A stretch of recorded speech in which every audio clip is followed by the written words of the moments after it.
Hey, look out. It's Faith Talk Live. I'm Rick Probst. And I'm Dan Radcliffe. Hey, we're pretty pumped to talk to John Basie, his leadership coach and director of the Master's Experience at Impact 360 Institute. We're going to talk about a book that's out. It's called Know, Be, Live, a 360 degree approach to discipleship in a post-Christian era. John, how are you? Doing well. Thanks, Rick and Dan, for having me on the show. We're glad you're here. Yeah, as Dan mentioned before we started, Dan and I both have we have boys, and they are Gen Zers. In fact, I have two, don't I, Dan? Actually, I guess Jake's a Gen Zer as well. Yeah, and my middle daughter is a kind of they're right on the line of millennial and Gen Z, but I think she's more Gen Z really. So yeah, and we talk from people all the time about the Gen Zers and how to effectively just minister to them. And looks like you guys are doing so well with this. Let's talk about the book. Let's first of all define post-Christian era. Let's do that, and then we'll go from there. Sure thing. Yeah. One of the things we talk about in the book is the reality of all of us right now in 2021 living in a post-Christian era.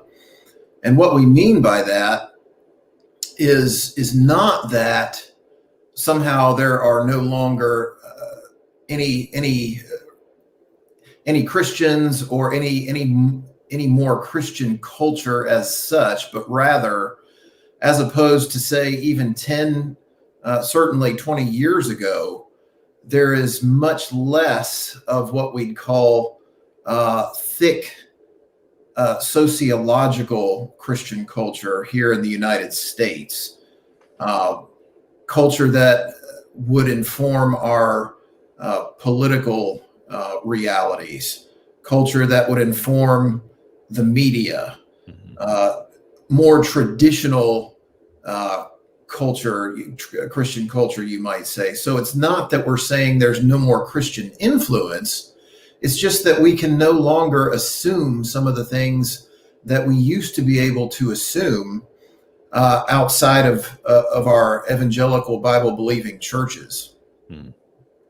Now, John, you guys focus a lot on the Gen Z, as we mentioned earlier. Why do you think it is that Gen Zers, and there's been research about this, why are they so disinterested in a relationship with Christ? Yeah, it's a great question, Dan. And part of the research that we have partnered with the Barna organization on, original Gen Z research in 2018, and then another study in 2021, to your point, shows that only 4% of Gen Zers have a truly biblical worldview. Mm-hmm. And that is much less than past generations. I think one of the reasons for this is the rise of social media. And the question is not, is it true that our young people are being discipled? The question is, by what are the forms and the functions by which they are being discipled? They're going to be discipled by something and someone. And in today's post-Christian culture, it turns out to be Twitter, Facebook, and TikTok. Mm-hmm. Yeah. It's interesting. John Basie, leadership coach and director of the Master's Experience at Impact 360, the institute there. And we're talking about the book that's out, Know, Be, and Live. All right. So we do want our Gen Zers discipled. And I know that we have a tendency, the older we get, to try to cram the old stuff in to see what sticks to the wall. You know, we have a church that's out here where we are, and then they have a little a sign that's out in the front, and they'll say like some group will show, hey, the singing blah blahs are showing up, thinking that they're going to attract people. Well, I'm 61. I'm not attracted to that. That's not going to move me. So what is it that we can all do to start this ball rolling? And we know it's not going to happen overnight, right? Sure. Yeah. In terms of a discipleship model, one of the things that we we stand on, and this has been true ever since our Institute's founding in 2006, and it's in the title of the book. We believe in a holistic discipleship model that includes knowing, being, and living. And I'll unpack that here for you and for the listeners. By know, we simply mean know Jesus more deeply and why we believe Christianity is true. The B stands for be transformed in your character. And finally, the live stands for live a life of kingdom influence. And we think that the scriptures, both the Old and New Testaments, speak to each aspect of this kind of discipleship. You know, to your question about what we're attracted to in terms of church and discipleship, one of the things we very much believe has been neglected in discipleship is intellectual discipleship. Now, that may be a new term to some, but this has been well documented over the last 30 years that in far too many of our churches, we don't think of our congregations, our churches, our pastors, our life group leaders as leading us in terms of a faithful view of the life of the mind. But God has given us our minds to explore and to find out what is true, both in terms of his word, but also in terms of his world, and to find out how his word and his world are tied together. And we find this in the first chapter of Genesis: fill and subdue the earth, the cultural mandate we in the world of theology would call it. Cultural mandate assumes that exploring God's created order is a good thing, and we ought to do it. Now we have to see his creation rightly through the lens of Scripture. So that's why we are really, really big on intellectual discipleship here. The be and the live, these aspects of discipleship have been done fairly well in many of our churches, but could still use a bit more in the way of help, we think.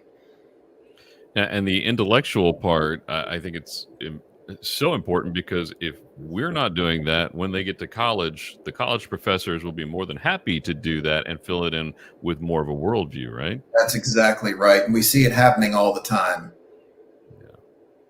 Well, not only that, too, I remember years ago, and as we mentioned, we have boys that are Gen Zers. My Gen Zer was in middle school.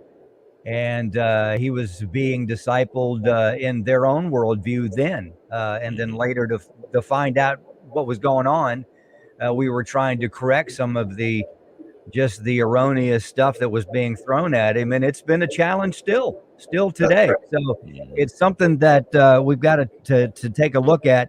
Know, be, live. It's a 360-degree approach to discipleship in the post-Christian era. What do you want folks to walk away with, John? I know this is probably, I'm assuming this is probably not a real quick read. This is something we really need to chew on for a while. But what do you want folks to walk away with? Yeah, it's a great question. Yeah, and it is a volume that will require some time to digest. We have done our best to make it accessible to a broad audience. You don't need to be a scholar to pick this up and take a look. There are various topics that are applicable to Gen Z, the generation that was born between 1999 and 2015. And I think one of the takeaways we really want to see coming from this book is that those who disciple, specifically those who disciple these young people, might be strengthened. That in Matthew 28, when we see Jesus charging his disciples with the Great Commission, go into all the world and preach the gospel and make disciples. I think we often miss that aspect. What does an intentional discipleship actually look like? Mm-hmm. And so in terms of outcomes, we need to understand more deeply, what are the three great mandates of Scripture? And we give some coverage to that in this book: the cultural mandate, fill and subdue the earth; the great commandment mandate, love of God and love of neighbor; the great commission mandate, make disciples. And how do the know, the be, and the live all connect to these great mandates? We need our readers to walk away with a tool belt. We're hoping that they'll have a greater tool belt for contextualization. We stick firmly to the truth with a capital T, but we appropriately contextualize for Gen Z in order to meet them where they are. So, for example, worship music. This is an example. I don't necessarily gravitate to the same style of music as most Gen Zers do. But could it be that there is more than a more traditionalist way of doing worship, so long as it's biblically centered and not overly emotional, for the sake of connecting with them where they are? I think that's a valuable question to talk about. In one of the chapters, to just finish off the answer to that question, one of my colleagues here at the Institute, Jonathan Morrow, who does a podcast here as well, he has a great chapter on reasons, rhythms, and relationships for Gen Z. They need reasons to believe why Christianity is true. They need rhythms that can help them in their lives to become more like Jesus. And they need relationships, older people who are farther along in their relationship with Christ to disciple them. So we're hoping that these are just a few of the takeaways that our readers will have. And those relationships need to not try to learn Gen Z language because it changes every day. So don't. Yes, it does. And they just roll your eyes at you when you try to speak it. So don't do it. That's right. Yeah, I see enough eye rolling here still in my house. I don't need any help. Yeah. So what a great book. John, we'd love to talk to you again. impact360.org/book if you want the book. But I suggest you go to impact360.org and check out all the stuff that is going on there. So, John, let's do that. Let's set up sometime in December, and we'll catch up with you, not only about the book, but what do you see futuristic as we look into 2022 and beyond, because it doesn't stop at Gen Z, does it? No, it doesn't. They're going to start over, and they're still figuring out what to name the generation that follows. I can think of some names, but anyway, they're not going to listen to me. So. Hey, John, we appreciate all you guys do. Thank you for your heart and not just thinking about it, but actually doing something to help change and transform our kids and beyond. So hey, let's take a break. We will be right back. I'm Rick Probst. And I'm Dan Ratcliffe. This is Faith Talk Live.